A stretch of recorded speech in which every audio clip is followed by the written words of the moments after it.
हा माझा कालचा ब्लॉग आहे आणि मला उशीर झाला का व्हिडिओ टाकायला कारण की रात्री माझी देराणीची गोद भराई पण होती तिथं पण गेलो होतो आम्ही आणि ही साडी मी रात्री स्पिन मारून ठेवली होती कारण की मला साडी नाही घालता येत म्हणून मी रात्री स्पिन मारून घेतली म्हणून म्हटलं चला सगळं पूजेचं सामान वगैरे सगळं केलं गेलं होतं आणि म्हटलं सगळी स्वतःची तयारी करून घेऊ आणि हा नेकलेस मी मिशोवरून मागवला होता फक्त आणि फक्त 200 रुपयाला आणि बघा खूपच छान दिसतोय आणि मी आरशामध्ये खूप असं माझी लाज होती. तरी मला खूप आवडत नाही माझ्या स्वतःचा चेहरा बघायला आणि म्हणजे खूप सजायला खूप आवडतं मला. आणि तुम्ही बघू शकता माझी तयारी किती छान होते.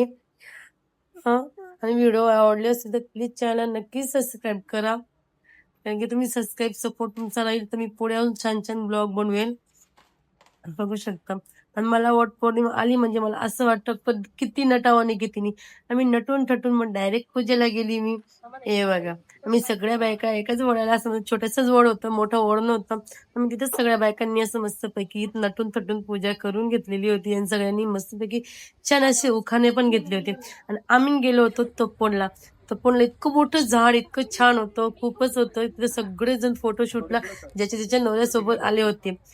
खूप मज्जा आली. त्यांनी मला उचललं पण होतं. असं खूप आनंदी होती मी कालच्या दिवशी. आणि प्लीज माझी व्हिडिओ आवडली असेल तर प्लीज चॅनल नक्की सबस्क्राईब करा. तुमचा सपोर्ट मला असाच राहू द्या. आणि मी म्हणून मी अजून नवीन-नवीन ब्लॉग येते. Take care. Bye bye.